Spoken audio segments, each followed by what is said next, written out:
Hello, Namaste. You are watching the best preparation or YouTube channel for learning English language.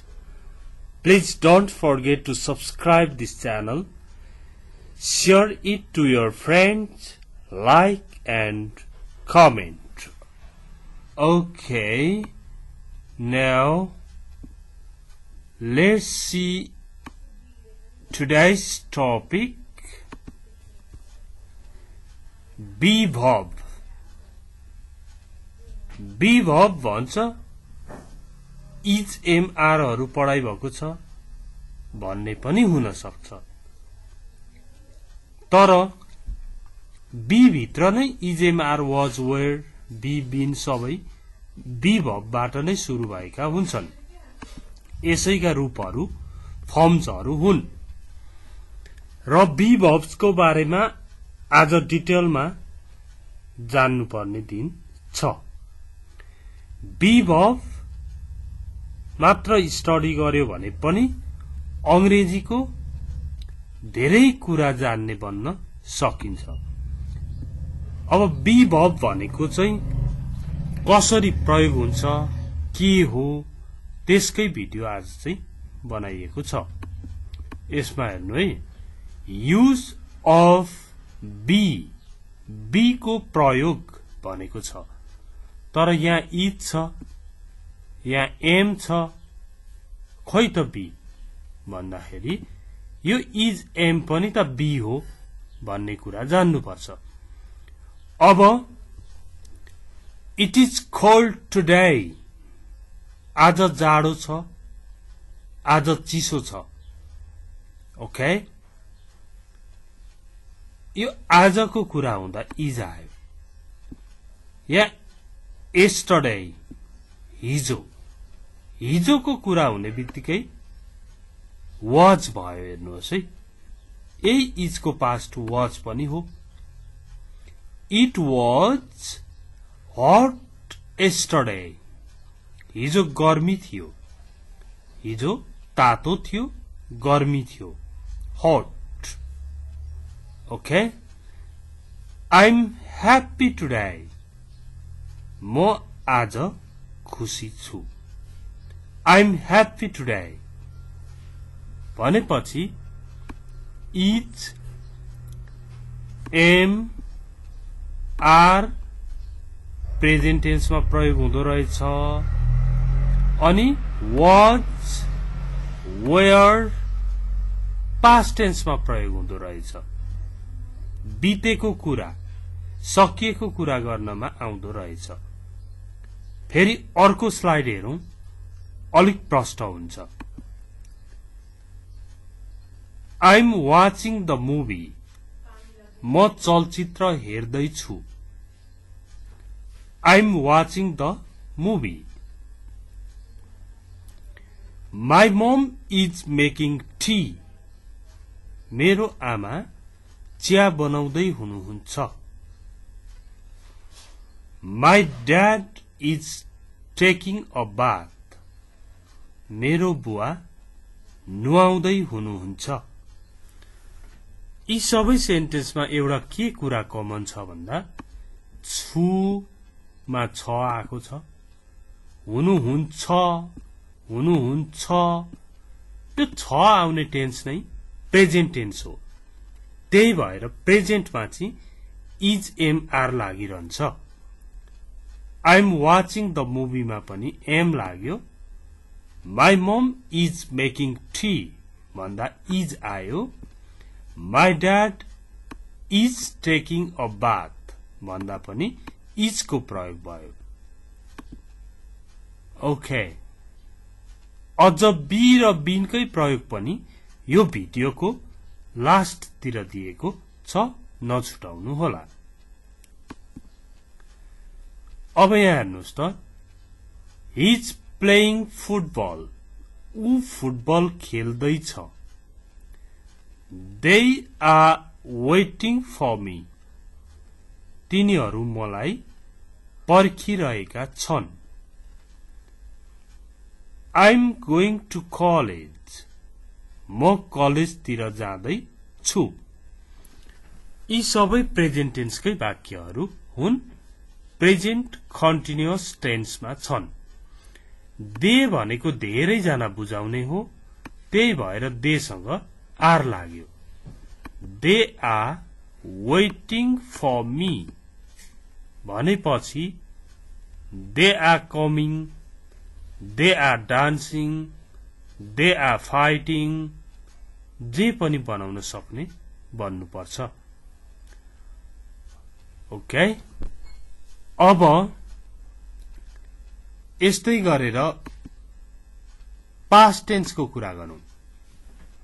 Past tense कसरी थाहा हुन्छ भन्दा यो ए अगाडि थी भन्ने शब्द थी आउँछ, थी ए थी यो थी ए, यो ए र ई आउनेहरू पास्ट टेन्समा हुन्छन्। भनेपछि म कमेन्ट पढ्दै थिएँ भन्दा त I was reading a comment. I was reading a status. I was writing a status. यसरी कुरा गरिन्दो रहेछ। हरि फोटो अपलोड गर्दै थियो। Hari was uploading a picture. Okay, was को प्रयोग भयो। किन was को प्रयोग भयो त भन्दाखेरि अपलोड गर्दै थियो, थियो भनेकै पास्ट हो। पास्टमा बी को कुन फर्म प्रयोग हुन्छ? वाज र वेयर प्रयोग हुन्छ। एकजनासँग वाज लाग्छ, धेरैजनासँग वेयर लाग्छ। भनेपछि आईसँग वाज लाग्यो। I was reading a comment, Hari was uploading a picture. Hari photo upload गर्दै थियो। They were painting the house. तिनीहरू घर पेन्टिङ गर्दै थिए। They were painting the house. तिनीहरू घर पेन्टिङ गर्दै थिए। थिए, दे भनेको धेरैजना भो, वेयर लाग्यो। प्रेजेन्ट टेन्समा पनि देसँग इज लाग्दैन, आर लाग्छ। त्यस्तै प्रेजेन्ट टेन्समा हरि इज भनिन्छ, पास्ट टेन्समा हरि वाज भनिन्छ। यसरी बी का फर्महरू is, am, are, was, were को प्रयोगहरू जान्नुपर्छ। अब बी र बीन को प्रयोग, फेरि बी प्यासिभ को प्रयोग डिटेलमा आज हेर्ने दिन छ।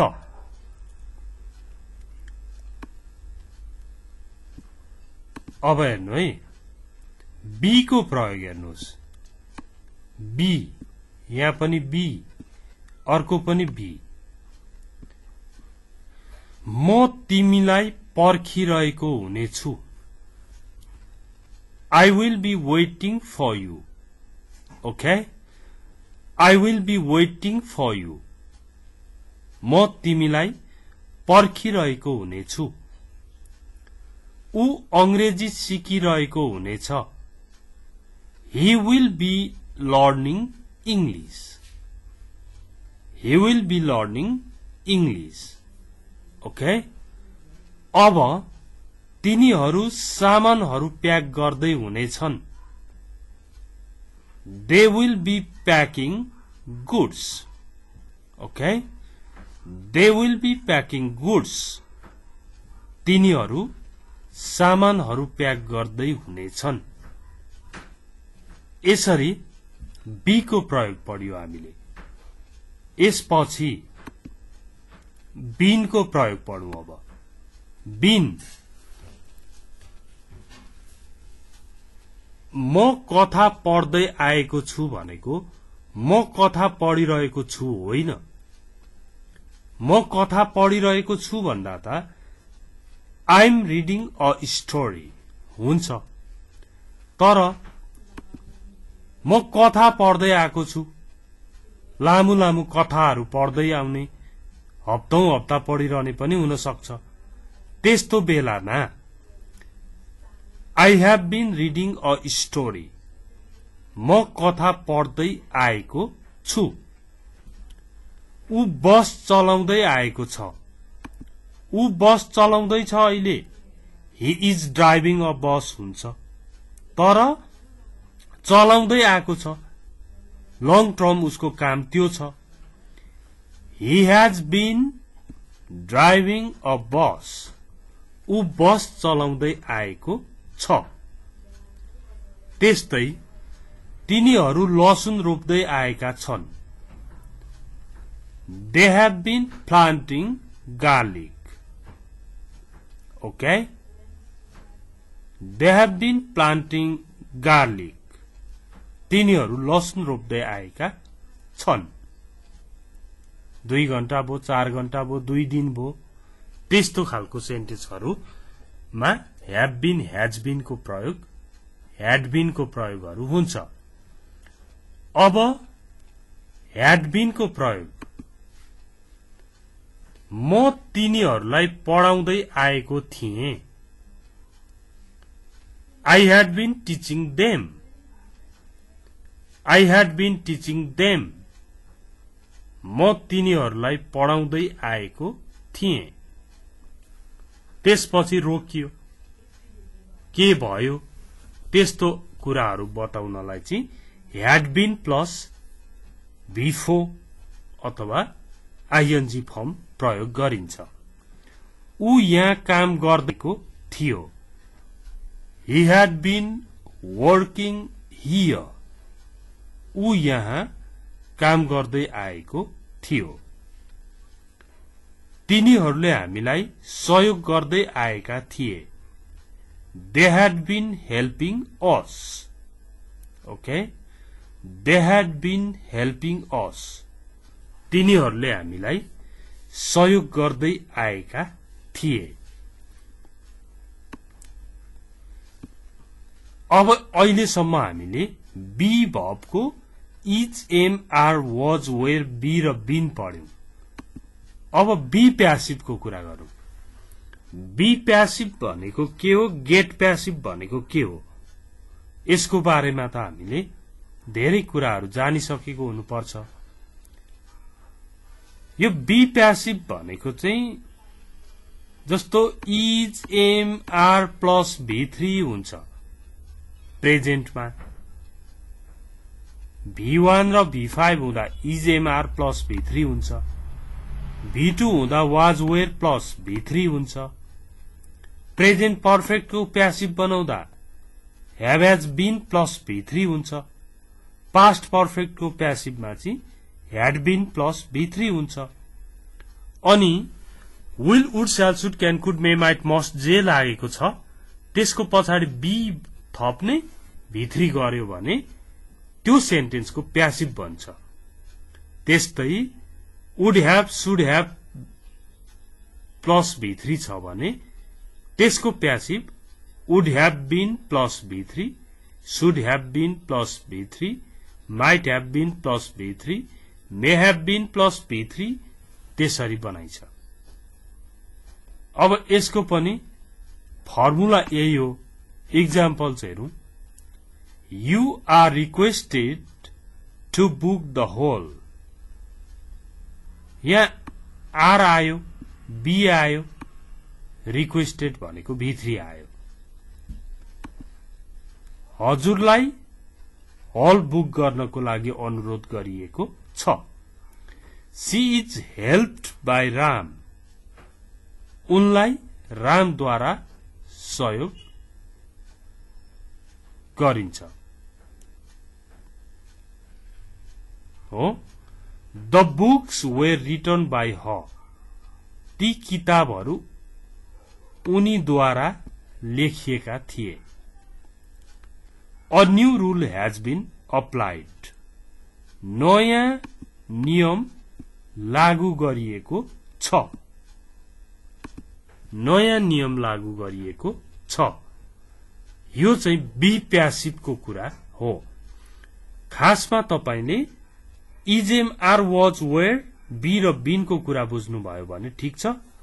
बी प्यासिभको बारेमा कुनै कन्फ्युजन भयो भने भोइसको लिंक पठाइदिनु भनेर कमेन्ट बक्समा लेख्नुहोला म भोइसको बारेमा पठाउने छु okay please don't forget to share this video to your friends okay तपाई भएकोमा पनि कसैले शेयर गरेर यो भिडियो आइपुगेको हो त्यसकारण तपाईले शेयर गरिदिनु भयो भने अरूले पनि घरमै बसेर आनन्दले अंग्रेजी सिक्ने अवसर पाउनुहुनेछ त्यसकारण पनि भिडियो शेयर गरिदिनु होला thanks for watching this video see you tomorrow bye bye